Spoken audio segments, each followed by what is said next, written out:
My name is Adrian Haney. I'm part of the ownership of Lone Pine Jerseys. As it is right now, we're equal partners with my in-laws. Then there's my wife, Rainey, and I. We moved in 1993 from Switzerland, and we took over Lone Pine Jerseys at that time. We milk all Jersey cows. We milk about 110 jerseys at all time.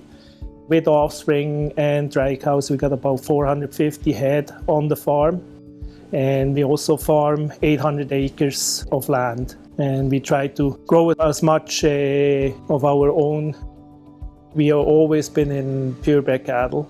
We do some shows, so we kind of try to market our genetic that way. So behind me, we have kind of our heifer corral facilities. These two pens here are all breeding age. We start breeding around 14 months. All these pens have the capacity of about 72 animals, all four combined. And then eventually they'll go up into our older corrals, our pregnant pens, or join the dry cow, depending on what size of the heifer.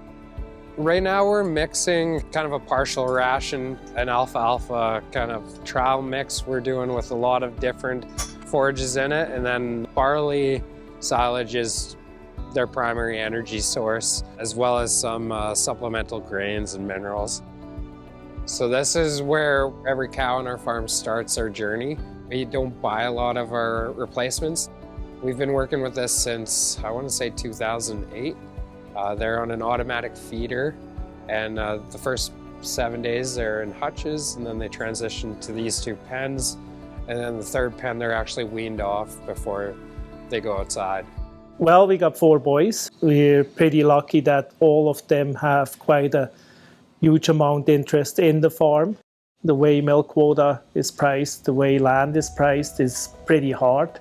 A few years ago, when we did some building changes and stuff, at that time we didn't really know how things would work out with the boys, who's going to come back, to what degree could they work together.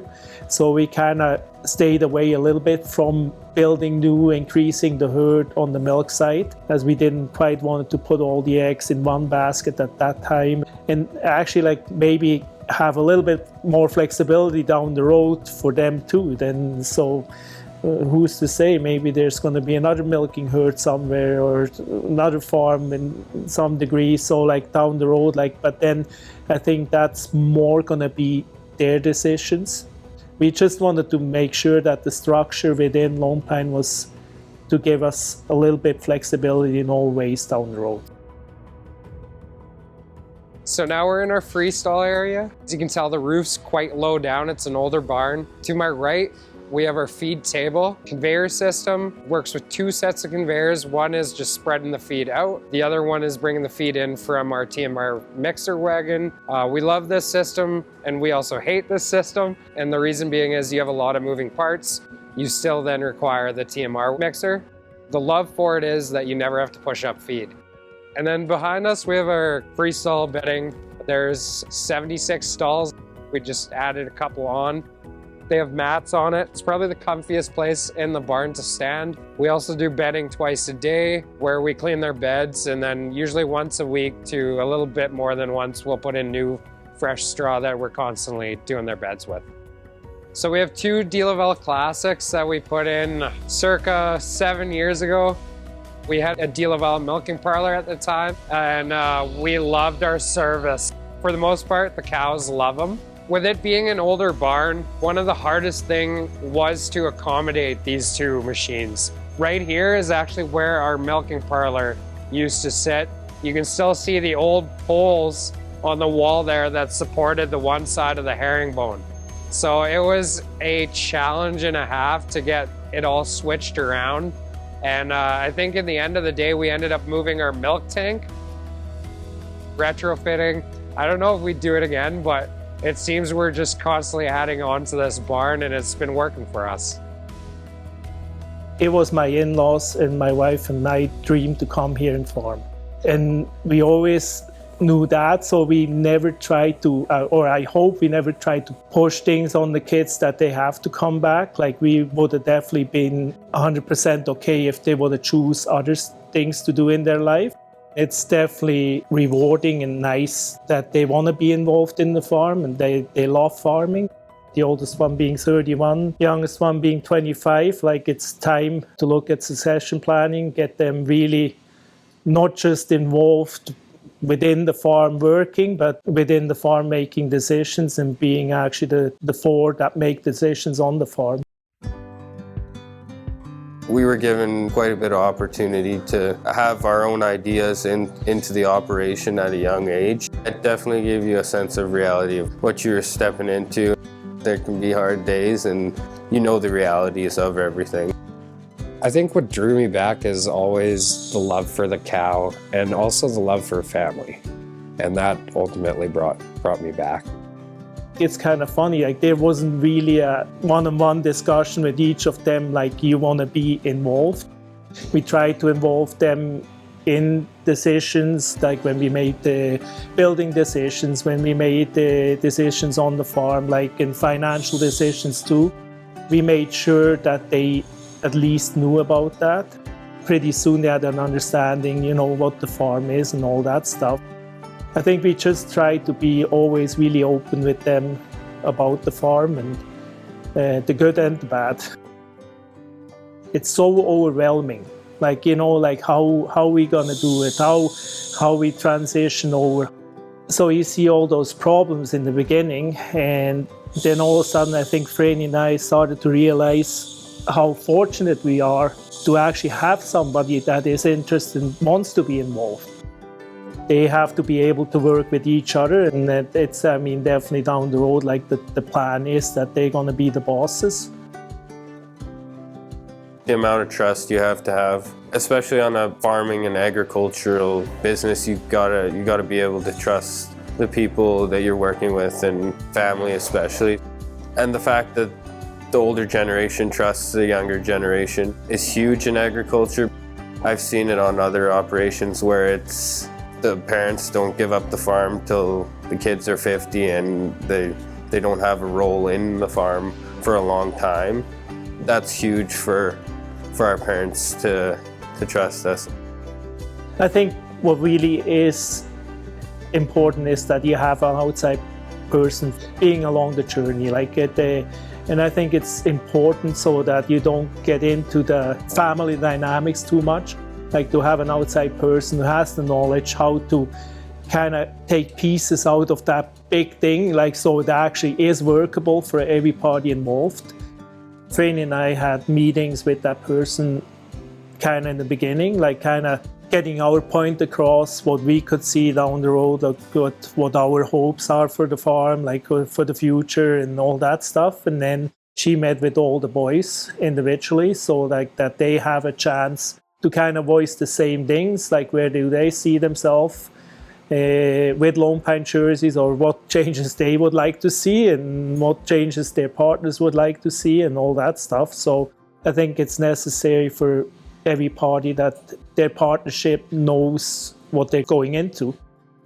She's coming back to us and kind of telling us what the boys figured, and we're going to go from there. And then we're going to have the first family meeting where we kind of try to figure out the way we will go down the road. Definitely took some time, and it took a lot of talking it through, with my wife, and what our next steps were for our family and not just for myself or for her. They definitely have a structure that they work from, and they ask you a lot of questions about family and the business. I think the hardest part about it is knowing what you want yourself. I was maybe a little bit of a later bloomer than my younger brother. I always knew I loved farming, and I loved in terms of the animal and everything, how we managed it. But it took me a few years. I actually went to Europe for a couple, then I went to school for all of 4 years. So after that, I kind of figured out, or I found what I want to do. The option of producing milk at the farm, or the idea of it, was always kind of floating around. And once you figure that out, then it's even harder, what do they want kind of deal. And the most crucial part is communicating. The more you talk to your family, or in this case, your coworkers, or both really, the faster you can progress as a unit. First meetings where we sit the whole group together to kind of get a framework together and hopefully come up with a framework that works for everybody. Like now we added the creamery 2.5 years ago. Michael, my oldest brother, kind of brought it up to us that it could be a really good idea for the farm, and we all liked the idea, and we liked the sense of being closer to our customers and the people consuming our products. The hardest decision to make is what products. That was I want to say half a year of planning in itself. Everyone kind of wanted to do something, and we think we have an incredible source of milk here, so we wanted to kind of vertically integrate that. But the plan itself took years, and everyone played their own little roles in it. You still ask mom and dad, do we do this? Do we go ahead with it? Grandma and grandpa even. Of course, it was awesome when everyone was for it, so I didn't really have to go out on a limb. So the boys are working behind me right now on our whole 2 liters as it is. At the moment, we're doing about 3,500 to 4,000 liters of milk a week. That's split over 3 days. Our first day usually being our chocolate milk and some white milk. And then today, Tuesday, we're doing all of the leftover white milk orders that came in yesterday. And then tomorrow we'll do cream. Our milk comes through a porthole in the wall, actually, and then we hook it up to the lids that are usually over top of this vat. We pump over from the barn. It's usually a 2-guy job, but it can be rounded down to 1 person with a signal line. And then it goes through its various steps, from plate cooler to these chiller tanks here, and then eventually it gets bottled by Sam or by Will here behind me. At the same time, we have our new bottles getting loaded into these manifolds. The manifolds will then get put into a dishwasher. Then they hop across here on this little wagon. One of the boys will put them on the conveyor, and it goes through our bottling machine. The bottling machine, very, very simple machine, works with gravity and 1 pump, 2 pneumatic air cylinders in the back, and it's been our absolute workhorse in here. After we get all this stuff into these crates, we then take them over and we go into the fridge room. The end of the week or on the delivery days, we kind of get a product sheet of what needs to go out that day, and it gets loaded on our trusty old van, and it goes to its various routes. Right now you can see we're also doing some buckets. That's something that was just kind of a second thought. We'd never knew that would come, but we're selling these buckets primarily in Calgary for people who are buying 4 liters. They're now buying a bucket kind of instead. We never thought it would go this way, but it's been kind of a game changer in how we work in there. As you can see, the bottler becomes a bit of a bottleneck. These guys get filled in about 5-6 seconds. Most of the customers that are buying buckets is immigrants. A lot of Asian recipes and European recipes use more whole milk, and that's been kind of our selling point is, hey, we're giving you all the building blocks and you can do with it whatever you want. Yesterday I checked and we're at about 15.2% solids in our milk, and that's so crucial to those recipes. It's way easier to work with a milk that's got a ton of solid in it. It got kind of wild in terms of taking orders. Like, it became almost my full-time job. We switched to a system that's really integrated into Google Maps. So it gives your drivers addresses, and it almost works like what Amazon would see on a back end. We then take those routes. We can create these little polygons or multi-point areas on this map to kind of categorize what day what route goes out, and then also if there is delivery charges, how much is being charged for that distance traveled. We started something new, and it kind of taught us how to work together too, and it's nice to have some diverse skills, and along with different avenues of revenue, it sure helps out the whole operation. We're fortunate that we do have spouses that have an off-farm job. Without the revenue there's always a part missing. It wasn't forced innovation, but it was more of a how do we get it to ultimately the goal of can we provide 4 salaries for the 3rd generation. Family for me is huge. It's very exciting that us four brothers get to do what we love and work together. It's gonna have its challenges, I'm sure, but it excites me more than anything. In our farming career, we made a lot of mistakes. We made some things that work, but we made a lot of mistakes, so I don't really overvalue my part in the whole thing too much. I think down the road, we're still gonna be a part on the table too to make decisions, and it's more gonna be a guidance thing. It's gonna be a change in the roles. Hope's a dangerous game, but I honestly hope that one day we can all just have a beer together and talk about how awesome our kids are all doing working this place together.